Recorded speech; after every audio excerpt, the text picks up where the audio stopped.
All right, so a couple of things. So we're starting the endocrine system today. What I did is I did a 23-minute lecture to finish the digestive system. So that has been online for a while now. So that's already online. So take a look at that, because I'm not going to do it in class because we don't have time. Where is this? I don't have it with me, but one of the things I did is okay, yeah, that's supposed to be up there. One of the things I did is there's been an issue, I guess, with people not being able to attend all of the 4 p.m. slots for the extra credits. So in order to address that issue, partly because of sports, jobs, whatever, 4 o'clock's not ideal. So I came up with 5 video lectures that are going to help you now, and that I think will help the ones of you that are going on to in Phys. So I have a sheet that I printed out, but because I didn't go back to my office, because I have too many meetings to go to, I don't have it with me, but it's already online. If you look at e-learning, right below Camtasia, it'll be the last thing that I uploaded, which means it's at the bottom. Right, that's the way e-learning works. The thing that's at the bottom is the thing that most recently uploaded. It has 5 links to it. And so these video lectures are respiratory lectures.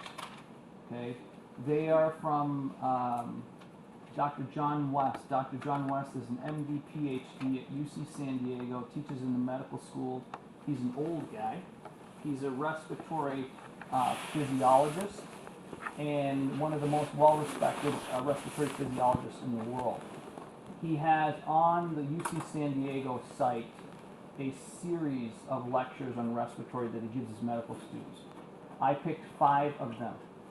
There's one on ventilation, one on diffusion, one on control of ventilation, one on pulmonary mechanics, and one on pulmonary gas exchange. So basically it hits all of the major topics in respiratory. The shortest one, and there's one of them, is about a half hour. The rest of them are roughly an hour, which is equivalent to going to see one of the talks, right? Because they're all an hour. So you watch them, you write it up, a synopsis. What did you learn? What's the important parts? Just like you would here, and hand it in, and that'll serve as extra credit.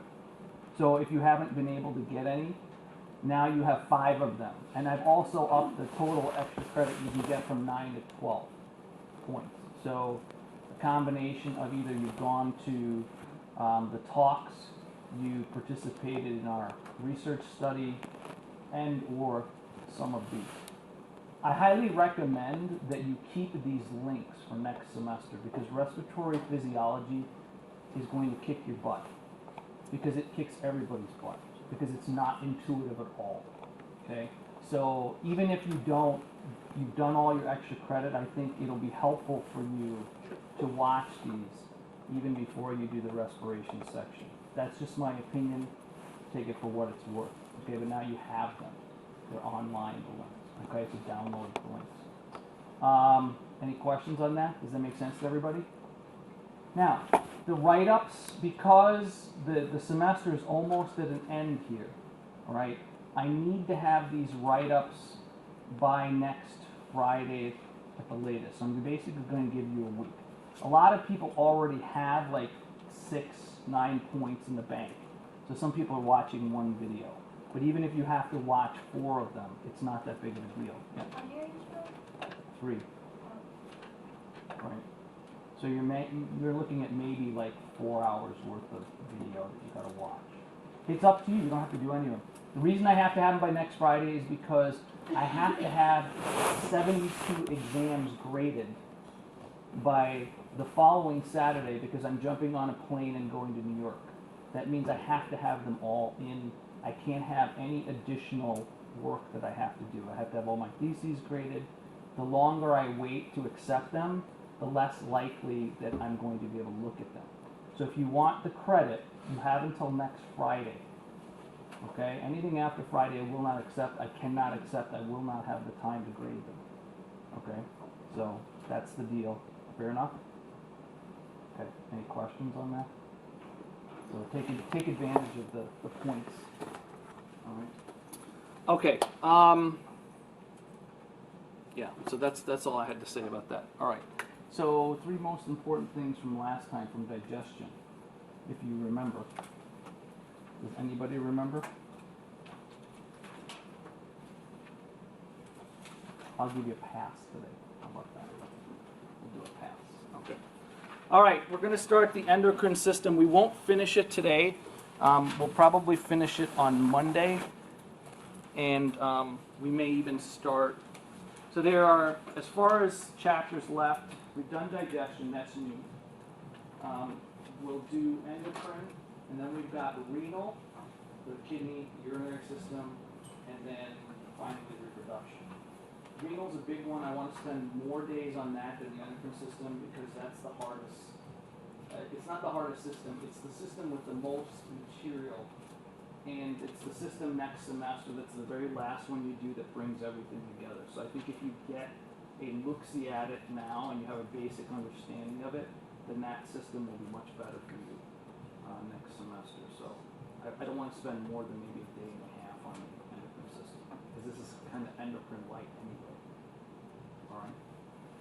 Okay.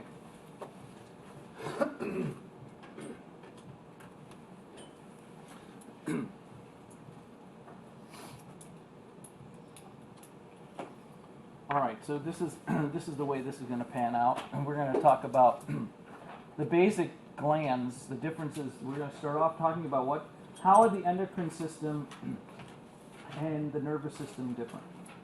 How are they the same? The hormones, there's 2 types. There's actually more than 2 types of hormones, but for this class, just to make it simple, we're just going to say peptide and steroid. You can actually break these each down into subcategories. But for this, we're just going to say there's 2 types. And then we're going to talk about all of the individual glands. Well, not all, most of the individual glands, the more important ones. We'll talk a little bit about diabetes, and then a little bit about aging. The aging is 1 slide. So, okay. So the endocrine system, like the nervous system, is for communication. Right? They're both really important for communication. They work very closely together. You can't separate one from the other. As goes one, goes the other, usually. And I'll explain what I mean in a second. So, what does it? Oops. What does it do? It regulates other systems. So homeostasis is the key term for next semester, right? Homeostasis is not equilibrium. A human being or an animal at equilibrium is dead, right? Homeostasis requires a lot of energy. And this system, because it's so important for communication, is very, very important for homeostasis. You require huge amounts of energy to keep homeostasis going, right? So how is the endocrine system different from the nervous system? Well, what's the composition of the endocrine system is glands. What's the nervous system made of? Neurons, right? That are part of the brain and the spinal cord, okay? So the messenger for the endocrine system are hormones, which circulate throughout the blood. What are the messengers or messenger for the nervous system? Neurotransmitters, exactly. Yep. Does hormone just mean protein made by an endocrine gland?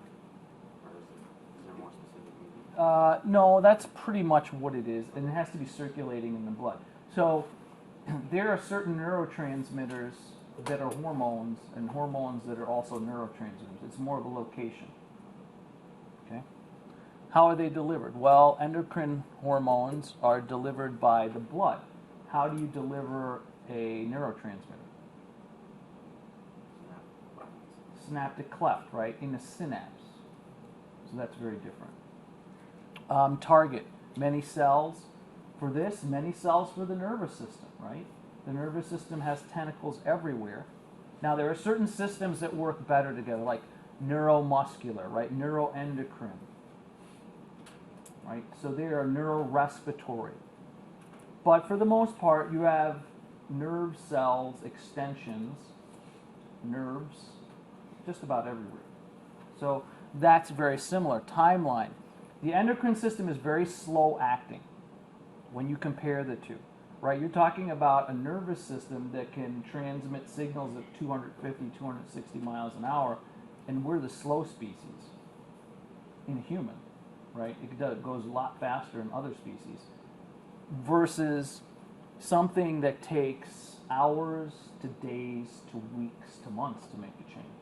So usually what ends up happening is the nervous system initiates some kind of response. That's the quick actor.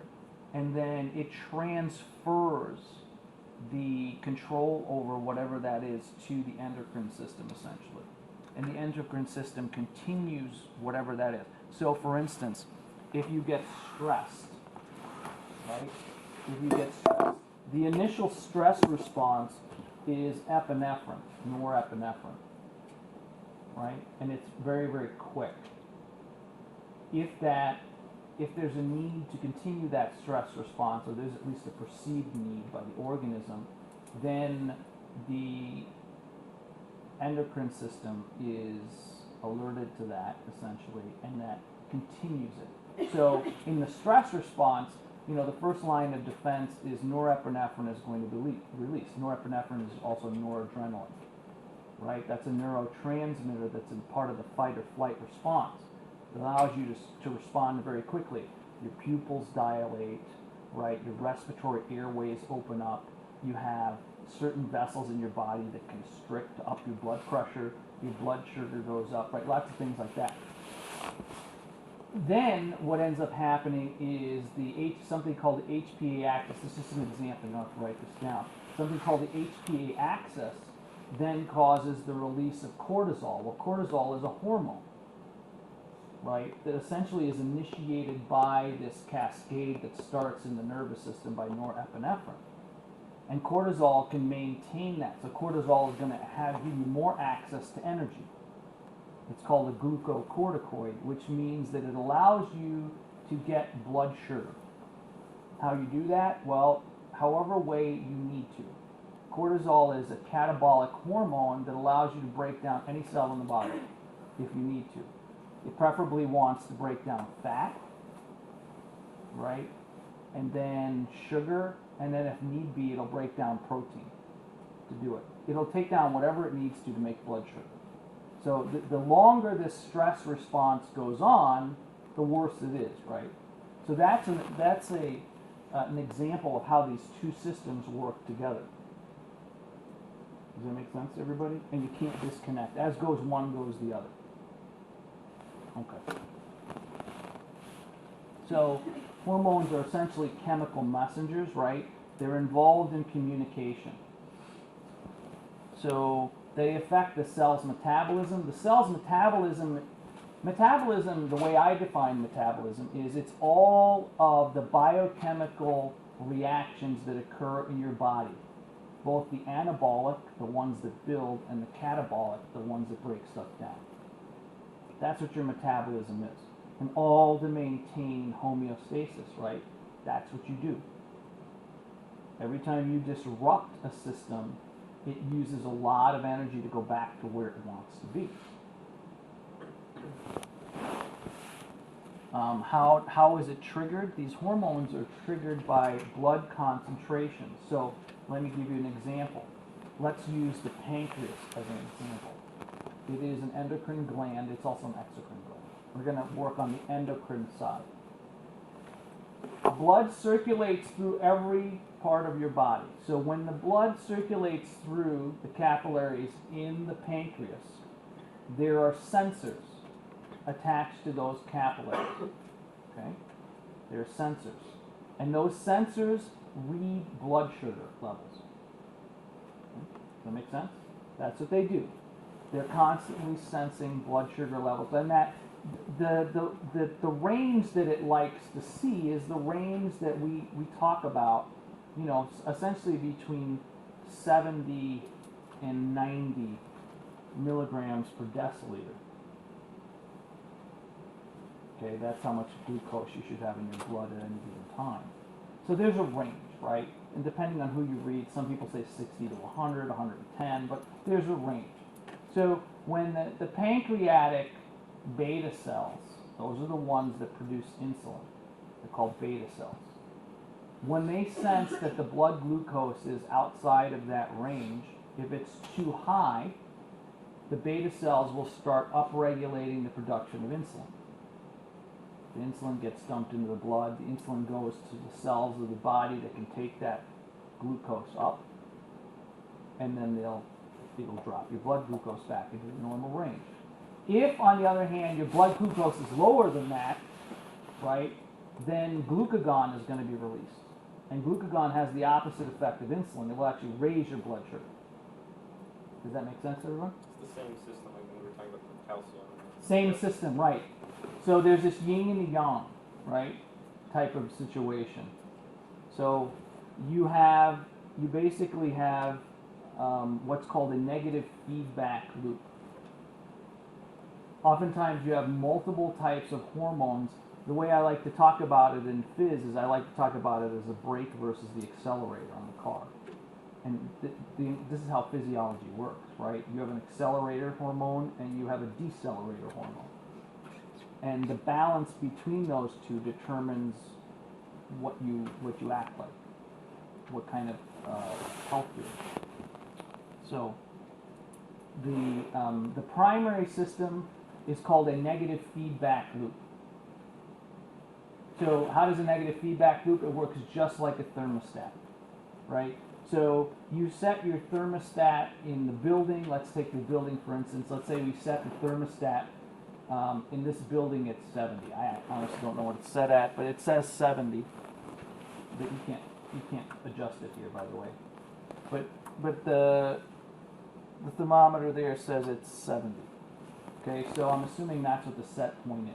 So whoever has control over this, it's never on campus, by the way. Every institution I've ever been at, the controller's somewhere off campus, in some netherland that nobody knows how to get to. This is just my opinion, because no one can ever figure this out. So you set it at 70. There's also a range. There's also a range below 70 and above 70 that the thermostat will accept as normal. So it preferentially wants to be right at 70, right? And so we're going to make up some numbers. Let's say it's going to be between 69 and 71. Let's say that that's the way it's been set for the HVAC person. It's arbitrary. You can actually set this range. So that's like your body, right? There's an acceptable range. So if that temperature drops below 69, then the furnace is going to kick on, assuming it's on. Okay?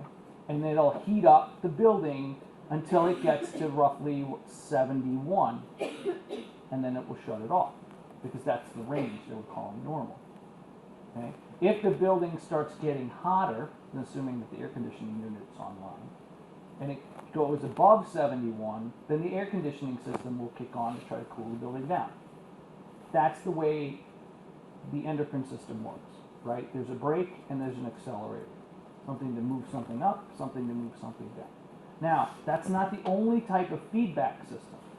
There's also something called a positive feedback system. And so an example of positive feedback would be like parturition, which is childbirth.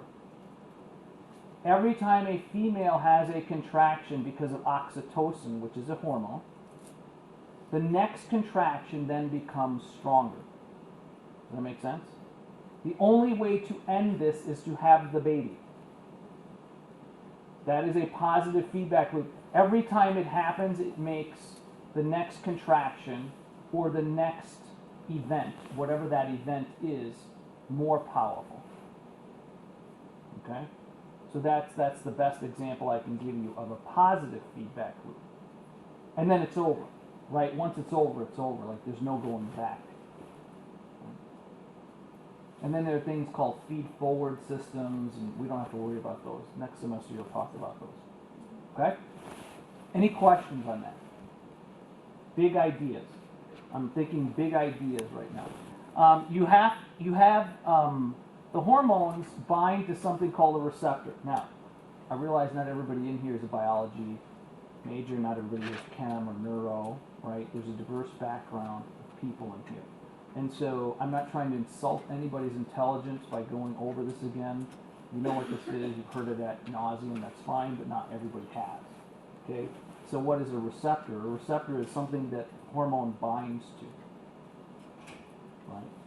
That causes the downstream event, whatever that event may be. Okay? And we'll talk a little bit more about that in a second. All right, so we have what's called the induced fit model. You need to know this. The induced fit model says that if here's a capillary, let's say the hormone here is in yellow. It's basically in the shape of a house, right? An inverted house, whatever you want to call it. There are these cells that surround that capillary. Now, some of them have receptors that have this half circle shape, and some of them have the receptor that's basically the top, the roof of the house, inverted. Only the hormone here will only bind to receptors that have this inverted roof, right? This upside down triangle shape, right? Because they have to fit. Now, why is it called induced fit? It's called induced fit because if we assume that the receptor to be activated looks like that, right? Because the hormone looks like this. So this is the hormone, which is also called a first messenger, right? And this is the receptor. The problem with this is that receptor doesn't always look like that. What do I mean? So I'm just going to make this up, right? Let's say that there's just a block there, that normally the receptor looks like that. And let's say that the distance between the receptor and the hormone is thus. Everybody agree that the distance between here and here and the distance between here and here is different? Anybody disagree? Give me some complicated mathematical explanation as to why that's not right. It's different, right? Okay. We're just going to assume that at this arbitrary distance here, this receptor can't see the hormone. You with me? So, is there any need for this receptor to look like that? The answer is no. Okay? But as the receptor gets closer and closer, and we're going to say that this is the arbitrary distance that the receptor can actually see the hormone. Okay? Now what happens to the receptor? It changes shape. It's called a conformational change, right? Now, this receptor this hormone can bind to this receptor. Why would nature do that? Well, nature does that because nature doesn't want this thing to be activatable at any given time. It only wants to be activated by the molecule that it was designed to bind to. That's protecting you. Do you just willy-nilly want cortisol being spewed out from your adrenal glands at any random time, all the time? That'd be bad, wouldn't it? It'd be really bad. So that's what's called the induced fit model. The receptor, this receptor, right, this hormone, will not bind to this, right? Because it's not the right shape. That make sense? Yes? No? Everybody's okay with this? All right. I thought so. All right. So there are two types of hormones. The first type is called a peptide hormone. It's based on protein. Right? It's based on protein. And so what kinds of characteristics do these hormones have? Well, they're usually large. They're usually polar. Right? They can be charged. They can have a positive or negative charge on them. They're usually hydrophilic. So they have these are the four main characteristics. And we'll talk about how that's different from the steroid hormone. So, and then there are subtypes of peptide hormones. There are amino acids. Right? Some are peptides, which means they're multiple amino acids put together. Right? Just make it bigger. The chain gets bigger. Some are full-blown proteins. So not every hormone is full-blown protein. These peptide hormones are based on amino acids, but they don't have to be a full protein to be a hormone. Okay? And some are called glycoproteins, which means they have some kind of sugar attached to them. Okay? Now, how is that different than steroid hormones? Let's talk about steroid hormones. Steroid hormones can either be large or small. They're usually hydrophobic. So that means they don't carry a charge and they're not polar. Okay? Their base molecule is cholesterol. You cannot make a steroid hormone without cholesterol. If you didn't eat any more cholesterol and your liver stopped producing it, you could not make any of these hormones. You have to have cholesterol in your body to make these hormones. Okay? Whether it's made by the liver or whether you ingest it or a combination of both. No cholesterol, no steroids. Okay. Now, the main ones that we think about are the sex hormones, right? So when we're talking about the ovaries and the testes, you're talking about estrogen, progesterone. Right? Females are very aware of these two, right? With me, you're talking about males. You're talking about mainly testosterone. There are other types of hormones that are not sex hormones that are steroid hormones.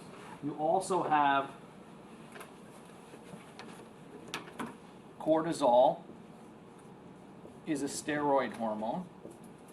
You have another one called aldosterone. So there's lots of them. These are not sex hormones. This one is basically deals with glucose and stress, right? So it's called a glucocorticoid.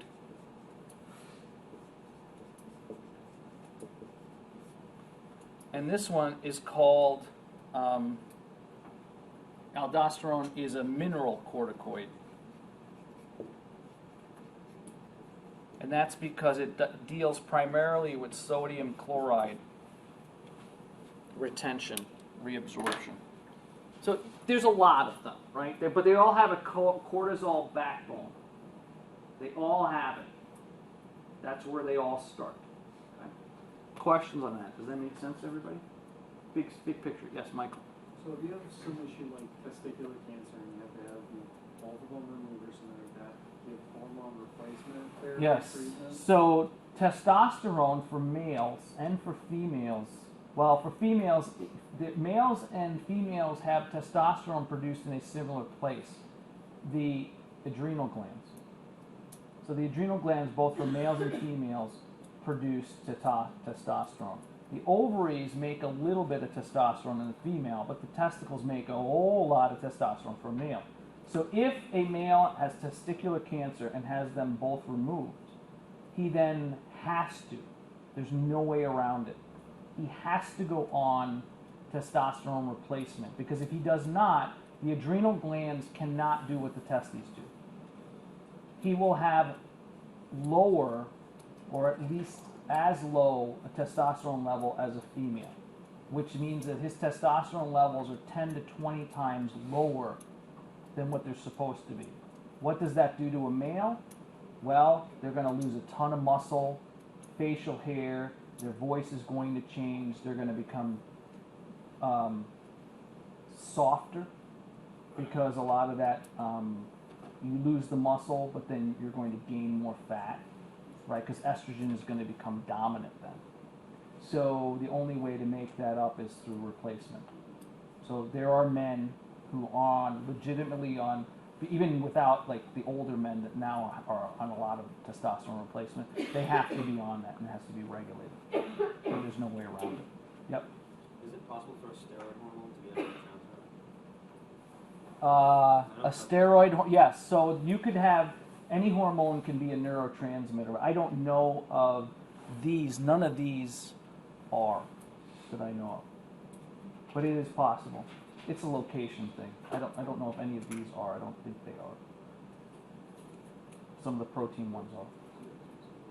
What's that? GFT's more real long way. Yeah, right. Right. It's right. It definitely is. I only ask because one can like diffuse through and the other one is a membrane receptor. Right, but it's a location. Leonard's question is, can this be a neurotransmitter? It could if there was a system set up in the body for it, but one is that, the synapse is involved in a synaptic cleft, the other one is not, right? So it's a location. I don't know of any that are, maybe some obscure hormones. Okay, so this is just a picture of what would happen, right? Anything that's, these hormones can't make it through the plasma membrane, right? So they would look like this, right? They'd be in here, in this category, and then the ones that are going through would be like the steroid hormones. Okay. You need to know what a second messenger is. We're not, just memorize the abbreviations. I'm not going to try to trick you. I don't want you to know what the actual name is. There are 4 of them that we're going to, there's more than 4 of them, okay? The big picture here is, what do they do? Well, the second messenger, if we draw this system in very simple terms, and you might want to have this picture available, because sometimes I ask you to draw me this simple picture. Okay? If this is a blood vessel, a capillary, right? This is a capillary. And this is a cell. All right, and we have a receptor here. Right? This is a receptor. And there's a hormone in here. We're going to use insulin. Okay? So insulin is this hormone. Insulin happens to be a peptide hormone. So it's mainly protein. This is the hormone. And this hormone is also called a first messenger. Now, when insulin binds to the insulin receptor, it activates a bunch of stuff. We'll just call it stuff because it's really complicated, right? And let's say, in the terms, let's think of this as an insulin receptor in skeletal muscle. This is a skeletal muscle cell. I know it doesn't look like a skeletal muscle cell, but it's okay. It's just a cell, right? And inside of the skeletal muscle cell is this transporter. And I'm going to draw this transporter to look like a revolving door. Okay? When insulin binds to the receptor, there's a series of events that occur, right, that make the outside of the cell, because this is the outside of the cell, right, and this is the inside of the cell, communicate with this vesicle, right? But the insulin and the insulin receptor can't actually move into the cell. So the question is, how are you going to get the message from the outside of the cell to here? You need help. That's where second messengers come in. So you get something like CAMP that gets made, right? And this is the second messenger. And that will deliver the message to this vesicle. And then the vesicle will do something. In this case, the vesicle will insert this transporter into the membrane. Does that make sense? Yes. Is insulin leaving the artery, is that actually through an artery or is that in a capillary? That's a capillary. I didn't see it. Yeah. Capillary. Does that make sense to everybody? This is overly simplified. I'm not trying to insult anybody's intelligence, because next semester you're going to need to know more of this. I'm just trying to give you the basic picture. Is this a problem for anybody? Because if there is, I need to know. Basic picture. This is how a peptide hormone would work. Any of them, they all work the same way. If you get this scheme, change the hormone, change the receptor, change maybe the second messenger and what it's doing, but the scheme is exactly the same. If you know one, you know them all. So that's why you need to memorize those. Those are just the 4 most common ones that we talk about. They're not the only 4. And so don't worry about this, but that's all this talks about here. Okay. So, and then they go through all this is just mumbo jumbo. Again, it might just confuse you. If you know this picture, that's the most important thing. I ask sometimes, draw me the picture of a second messenger system. Draw me a picture of how a peptide hormone works, something like that. You draw me this picture, you get your points. It's not that big of a deal. Yeah. So it's a small circle, it's just showing that like Yeah, I mean, so this is a vesicle. Sorry, I gotta use another. Hold on. Sorry. It's that point in the semester where all of the markers are starting to go, right? So this thing here is a vesicle, right? And the vesicle contains, this happens to be a transporter. That's not always the case, right? And this transporter here actually happens to be the GLUT4 glucose transporter. But that doesn't have to be like that, right? Because not all of these peptide systems do something exactly like this. They're similar, though. Does that make sense, everyone? It's in theory, it's simplistic. It's much more complicated than this. Okay, just type in insulin receptor cascade. Google it and go to images and see what comes up. It's pretty scary, actually. Okay, so this is all I care about you knowing. If you get the big picture here, that's a good place to be. All right, yeah, Paul. How many secondary messengers are there in comparison to primary messengers? You know the secondary messengers are going to go down a whole cascade of being modified and everything. I actually don't know what the number is. I mean, but there's a lot of them. Yeah, and there's probably ones we haven't even discovered yet. But these are the primary ones, the ones I showed you. Yeah, I mean, there's lots of hormones, too. We're not talking about all of the endocrine hormones here, right? You can have an entire class just devoted to endocrine system. And even then, you probably wouldn't do it justice. That's how many there are. Okay, so this is just an example here of a negative feedback loop. In this case, we're talking about temperature, right? So the thermostat, this is the thermostat set point line. So every hormone in the body, every gland that produces a hormone has a set point. Whatever that set point is. And there's a slop range in there, right? In this case, you know, the average temperature for a human being is roughly 98.6 degrees Fahrenheit or 37 degrees Celsius. If the temperature starts to go up too much, right, then you start sweating and things like vasodilation occur. A lot of the blood vessels, especially the ones in your skin, in your muscles, in the extremities, they get bigger. Because you're trying to get rid of heat. If you go in the other direction, those vessels then become smaller. In every one of these, if you wanted to mathematically, you're never going to do this, even in one of my phys classes, right? You're never going to have to do this. You can mathematically describe what happens as a sine wave, because that's essentially what this is, right? It's a sine wave. If something goes up, it's got to come down. If something goes down, it's got to come up. You want to roughly be around the set point. That's how the endocrine system works. And you think about it, your basal metabolic rate, the amount of energy that you consume if you just laid in bed all day, for an average 180-pound male is roughly 1,800 calories. So if someone is 180 pounds and stayed in bed all day, they are roughly burning 1,800 calories a day from doing zero. That's because of all of these systems that are trying to maintain homeostasis.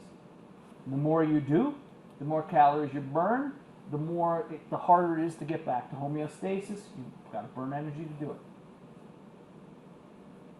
Okay?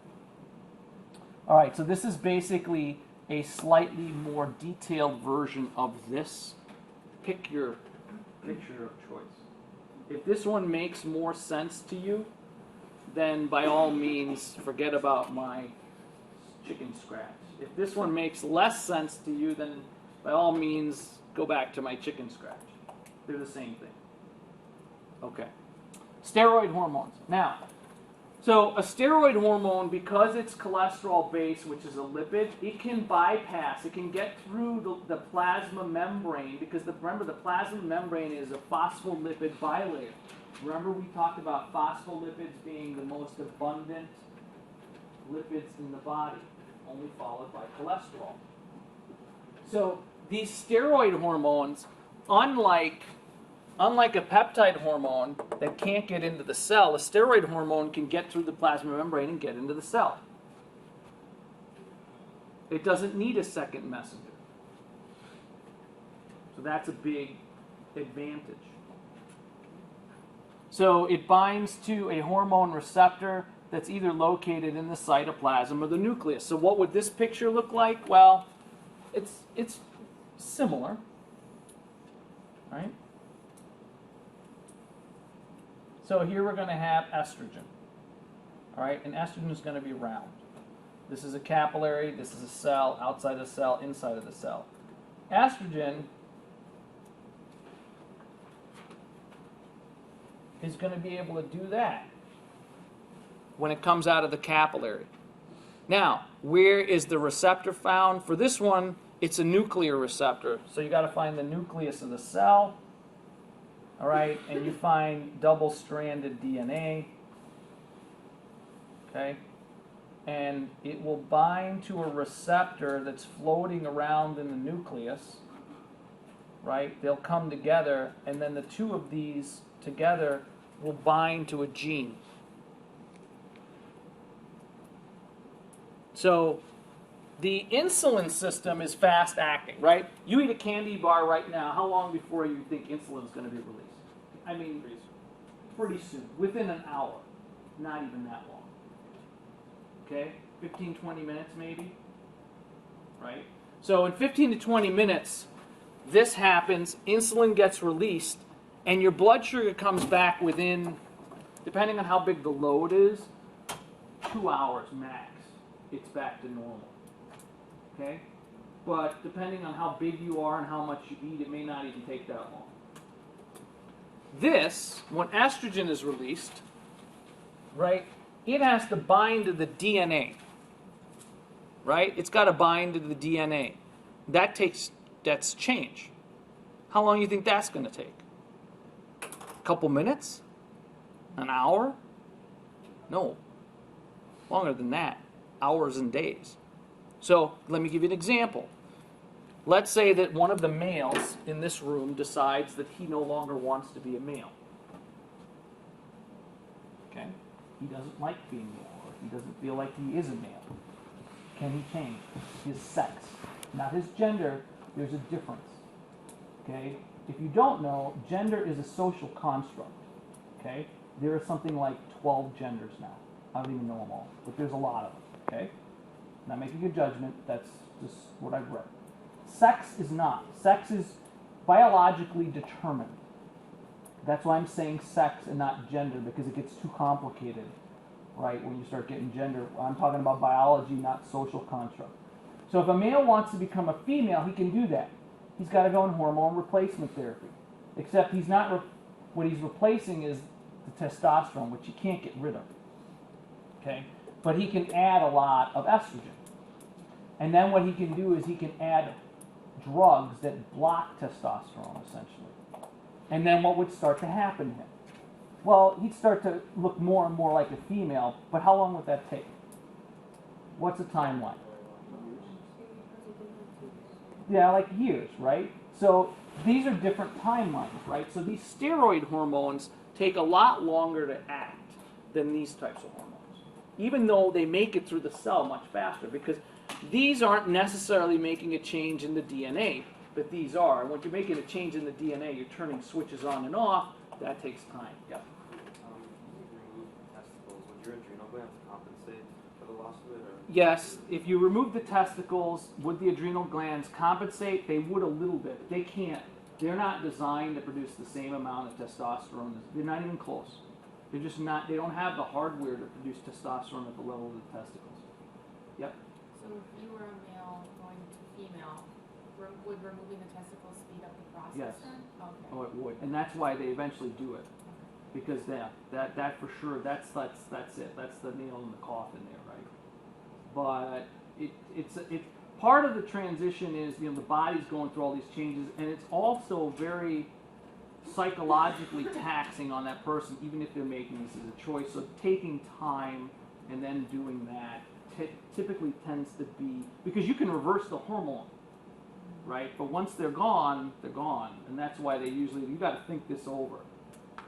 You know, this is not like, do you want to take my test on the Friday before vacation or the Wednesday after? This is kind of a little bit more of a big deal, sort of. Okay. All right, so the difference, right? One's really, really slow, the other one's relatively quick. One gets through the membrane, the other one doesn't. You need to know the central dogma. I usually ask a question on the final on this. It's real basic. It's a basic core concept in biology. DNA gets transcribed to RNA, gets translated to protein. We'll keep it as simple as possible. Oh, replication, not Republican. Yeah, Republican, Democrat, Independent. Okay, so you should know this. This is how this occurs with these steroids, right? It takes time. Basic, real simplistic.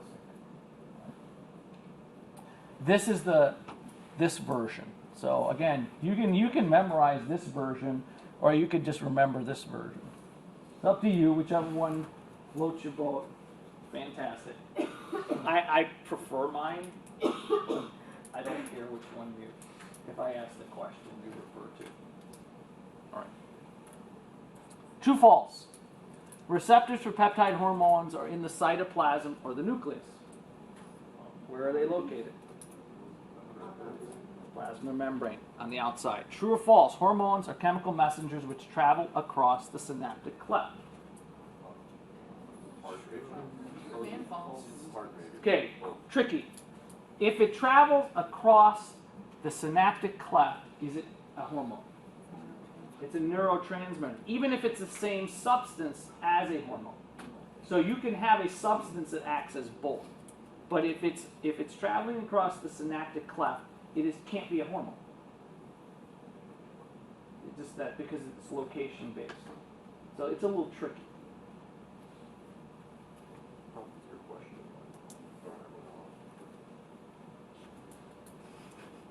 All right, let's start talking about some of the glands. We start with the hypothalamus. And that's only the fourth time I knocked it down. I'm not going to sit and look. All right, so we start with the hypothalamus and the pituitary because this is the connection between the central nervous system and the endocrine system. We've talked about these two before in terms of the nervous system, right? We're looking at the brain. The hypothalamus is considered, it's got a nickname, it's called the regulator. And it's called a regulator because all of the thermostats for your body are located there. Temperature control, hot and cold, right? Your desire to eat, your desire to hydrate, sexual desire are all located here. All the thermostats, all of these like core, basic biological functions are here. They're so important that they're all located in the same place, and they're regulated tightly. Does that make sense? So it's called a regulator. The hypothalamus works with its partner here, called the pituitary gland, which is called the master gland. Because the master gland produces lots or stores and releases lots and lots of hormones. The hypothalamus only makes two, of which are stored, and we're going to get to those in a second, and they're stored in the pituitary. But the pituitary gland makes a lot more than two. Okay, so they're connected. This is the connection. These are the connection points between the nervous system and the endocrine system, and they maintain set points: heart rate, body temperature, water balance, so on and so on. That homeostasis. So these are hard to see, but you have the PowerPoints. I'm sorry that there's one of these is blown up, I think, at the end of this lecture. So on here, there's a posterior and an anterior part of the pituitary. So the pituitary is split into two parts. The posterior portion stores the two hormones that are produced by the hypothalamus. Okay? And we'll go over what those are in a second. The anterior portion doesn't store anything from here, but is affected by messages to produce hormones. So what does it produce? Growth hormone, FSH, luteinizing hormone, which is also called LH. Let me think, am I forgetting? Thyroid stimulating hormone, ACTH, which affects cortisol release, so on and so on. So they're not all there. There's a lot of hormones. That's why it's called a master gland. Okay? So the storage. In the posterior pituitary, you store antidiuretic hormone, which is also called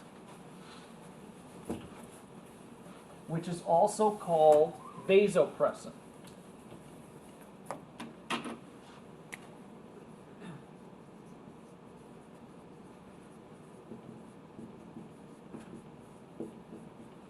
They have two names because they were discovered by two different researchers. One researcher was working on water reabsorption in the kidneys. The other was working on blood pressure. So it was discovered twice by two different people in two different fields. The person that was working, or the group that was working in blood pressure, said, hey, this is a vasoconstrictor. It raises blood pressure. We're going to call it vasopressin. The other person said, oh, this causes, it's antidiuretic. Diuresis is the process where you make urine. This is anti to that. Hey, we're going to call it antidiuretic hormone. And then somebody put the pieces together, looked at the molecular construct of these two things, and like, that's so weird. They look like they're the same molecule. Lo and behold, they are the same molecule. It has both functions. And it totally makes sense in physiology next semester. When you put the functions together, you're like, that totally makes sense that it would do both of these things at the same time. Okay, so that's why it's got two different names. The other one is called oxytocin. Oxytocin is the bonding hormone. It is the hormone that induces contractions for labor. So, for instance, if you know anybody that's gone over term, usually your first child for a woman is the one that goes longer. Not always, but usually. If it's going to go long, it's usually the first one. And sometimes, for some women, for whatever reason, it goes beyond their due date. Now, the problem with that is these kids nowadays, are much larger than me when I was born. And so it becomes very problematic for both the male, the baby, and the mother. So they have an artificial form of oxytocin called pitocin, and that will induce labor. It takes some time. So it's an injection, and it goes. The other part of oxytocin is a bonding hormone. When the baby is born, one of the things that they traditionally do is they will put the child on the mother's chest. Okay? Both the mother and the baby have massive release of oxytocin. That essentially bonds them for life. Okay? The touching, the contact between the skin causes massive releases. That there's a reason why, there's lots of reasons why children, know their mother's scent, they know their mother's voice, not always more attached to your mother. There's a lot of social, but initially you are, before they take you off or whatever happens in life. And the reason that you are so bound to your mother versus your father is because of actions like this. It causes this massive release and it binds you forever. Now it happens to males and females too. If you think about people when they're first in relationship, usually, not always, there's a lot of touchy-feeliness going on, right? And it's cutesy and all that, but there's a physiological, evolutionary role. Well, it's true, right? There's a lot of touchy-feeliness that goes on, right? Why? But evolutionarily it makes sense because when there's physical contact between male and female, oxytocin is released in both. Now, females get a bigger hit, unfortunately. Males don't get as big of a hit.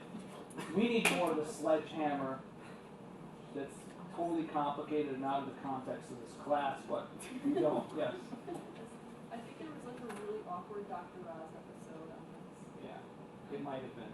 So, but this is what this hormone does. So we might watch the awkward Dr. Oz episode. So that's what oxytocin does. Okay, does that make sense? It's the bonding hormone. Okay. Then you have the anterior pituitary gland. Then that produces releasing and inhibiting hormones. So some of these hormones are just straight up hormones, like growth hormone. All right, growth hormone is released and does its thing. It causes tissue repair, and when you're going through puberty and up into puberty, it causes you to grow bigger and taller. Okay? But then there are other hormones like ACTH. It's a releasing hormone that causes the adrenal gland to produce more cortisol. So you produce lots of these things. And they all work via feedback mechanisms. All right, I think we will stop here for today. We'll try to finish this up on Monday.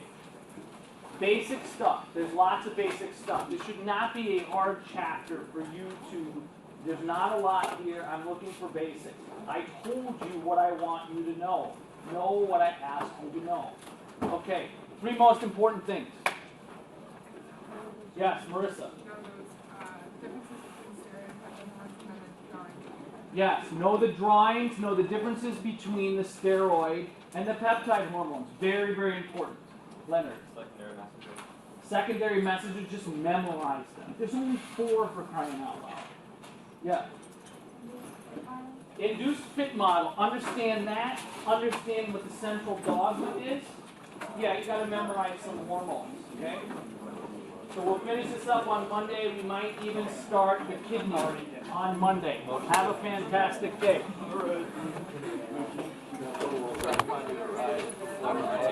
Yes, Leonard. What's that? Thank you. I appreciate that. I try. What's going on with you? Excited, run into it.